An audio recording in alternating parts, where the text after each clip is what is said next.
নমস্কার বন্ধুরা, সবাইকে স্বাগত আমার নতুন একটি ভিডিওতে। এই ভিডিওতে আমি তোমাদের ক্লাস 12-এর যে বাংলা পরীক্ষা রয়েছে পরশুদিন, সেই বাংলা পরীক্ষা অর্থাৎ প্রি বোর্ড পরীক্ষার জন্য তোমাদের অধ্যায়গুলি থেকে তোমাদের কী কী পড়তে হবে এর জন্য একটা ছোট্ট একটা সাজেশন এখানে নিয়ে এসেছি। তোমরা অবশ্যই ভিডিওটা খুব ভালোভাবে দেখবে, ভিডিওটাকে লাইক দিয়ে দিও এবং কমেন্ট করে দেবে, এবং তোমরা অবশ্যই ভিডিওটাকে অবশ্যই বন্ধু বান্ধবের সাথে শেয়ার করে দেবে, যাতে করে আমরা খুব সহজেই 2K সাবস্ক্রাইবার পূরণ করতে পারি। ঠিক আছে, চলো এখন দেরি না করে ভিডিওটা আমরা শুরু করি। আগে একটা ভিডিও দিয়েছি দুইটা অধ্যায় থেকে, সবুজের অভিযান এবং কালবৈশাখী থেকে। এখন তোমাদের হচ্ছে নারী এবং এর পরের অধ্যায় থেকে।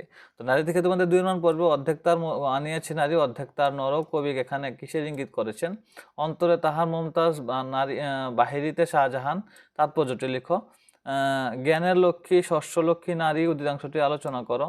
নারী দিল তারে, নারী কি দিল, কেন এবং কেন দিল। ঠিক আছে, কিছু কিছু বানান ভুল হতে পারে, তোমরা অবশ্যই এগুলি নিয়ে নিও, কারেকশন করে নিও। সেদিন সুদূর নয়, কোন কোন কবিতার অংশ? সেই দিনের কোন দিনের কথা বলা হয়েছে? নারীর বিরহে নারীর মিলনে নর পেল কবি প্রাণ, উক্তিটির আলোচনা করো।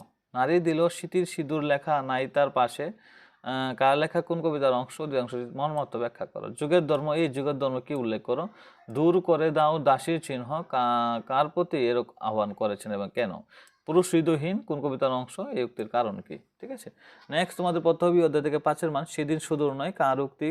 সেদিন বলতে কোন দিনের কথা বলেছেন? আলোচ্য উক্তির তাৎপর্য ব্যাখ্যা করো। সাম্যের গান গায় কে সাম্যের গান গাইছেন? উক্তির তাৎপর্য ব্যাখ্যা করো। বিশ্বে যা কিছু মহান সৃষ্টি চিরকল্যাণকর, অর্ধেক তার আনিয়েছে নারী অর্ধেক তার নর। নর নারী মিলে কি বলে কবি মনে করেন? কেন কবির এই ভাবনা? আলোচনা করো। পুরুষ হৃদয়হীন কোন কবিতার অংশ? কার লেখা? তিনি কেন এরকম মন্তব্য করেছেন? নেক্সট অধ্যায় তোমাদের দেখছে যুদ্ধ কেন? এই অধ্যায় থেকে তোমাদের পড়তে হবে 2-এর মান।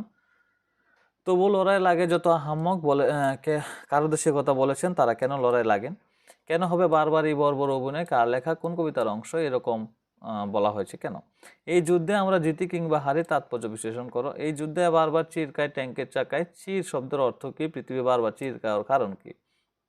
আমার গানের পিন বেঁধে গেছে হঠাৎ ফাটলে, তাৎপর্য ব্যাখ্যা করো। বিজ্ঞানের তাপ নয় আলো তুলে ধরো, কোন কবিতার অংশ? এরূপ উক্তির কারণ কি? আজকে আমার প্রশ্ন, আজকে কে কোন প্রশ্ন রেখেছেন? জলাভূমি মাঠ করো কাদের উদ্দেশ্যে? কেন কে এই অনুরোধ করেছেন? বারবার বরবার অভিনয় কথা বলেছে, এই অভিনয়কে বারবার বলা হয়েছে কেন? কিরগিজু স্টেপিস্কি। আজকে আকাশ জুড়ে মহাসময়ের মহামারী, আজকে বলতে কোন সময়কে বোঝানো হয়েছে? 5-এর মান পড়তে হবে তোমাদের এই অধ্যায় থেকে। বিজ্ঞানের তাপ নয় আলো তুলে ধরো, কোন কবিতার অংশ? কবিতার নাম কি? কবি বিজ্ঞান ও তাপ আলো বলতে কি বুঝিয়েছেন? কবি কেন তাপ ও আলো তুলে ধরার কথা বলেছেন? নেক্সট, এই পৃথিবী চিরকায় বারবার ট্যাঙ্কের চাকায়, চির শব্দের অর্থ কি? পৃথিবী চির খাওয়া বলতে কি বুঝিয়েছেন? কেন হবে বারবারই বর্বর অভিনয়? কোন প্রসঙ্গে এই কথাটি বলেছেন? কোন অভিনয়ের কথা বলা হয়েছে? এই অভিনয়কে বর্বর বলা হয়েছে কেন? নেক্সট, এই পৃথিবী অনেক বড় জলাভূমি মাঠ খোরো, কার লেখা? কোন কবিতার অংশ?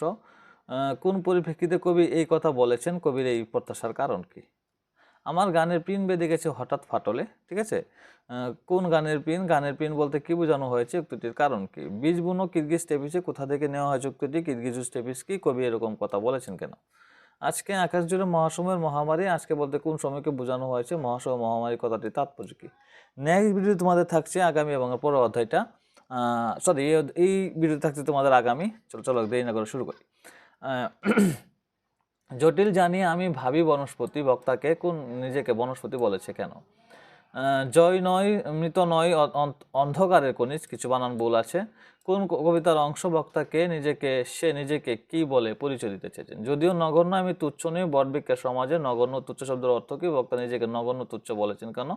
উক্তির কারণ কি?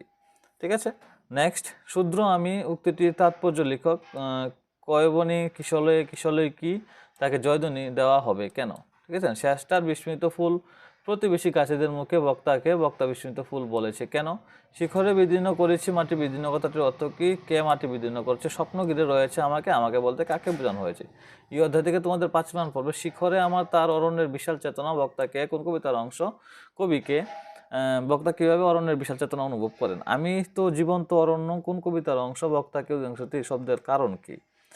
তবুও ক্ষুদ্র এই শরীরে গোপনে বাজে মর্মধ্বনি, কার লেখা? কোন কবিতার অংশ? শরীরে কথা বলা হয়েছে, কার শরীরে কথা বলা হয়েছে? তার শরীরে গোপনে মর্মধ্বনি বেজে ওঠা, তাৎপর্য লিখো। নেক্সট, আগামী বসন্তে যেন মিশে যাব বৃহতের দলে বক্তাকে, বক্তার এরকম মূল ভাব ফুটে বক্তার কথায় কোন মূল ভাব ফুটে ওঠে, সে কিভাবে বৃহতের দলে মিশে যাবে। জানি আমি ভাবি বনস্পতি কার লেখা কোন কবিতার অংশ। বক্তা ভবিষ্যতে বনস্পতি হয়ে কি কি করবে আলোচক যদি তাৎপর্য লেখো। মাটিতে লাল হতে পারে তো বীরু শুধু, আজ আকাশের ঢাকে মিলেছে সন্দিগ্ন চোখ, স্বপ্ন ঘিরে রয়েছে আমাকে, বক্তাকে কিভাবে চোখ ঘিরে রয়েছে, সে ভীরু ও সন্দিগ্ন কেন। ঠিক আছে, নেক্সট তোমাদের থাকছে বাহুবল, বাক্যবল এবং পরের অধ্যায়গুলি থেকে। ঠিক আছে, ভিডিওটা অবশ্যই লাইক দিয়ে দিও এবং শেয়ার করে দিও বন্ধু এবং বান্ধবীদের সাথে।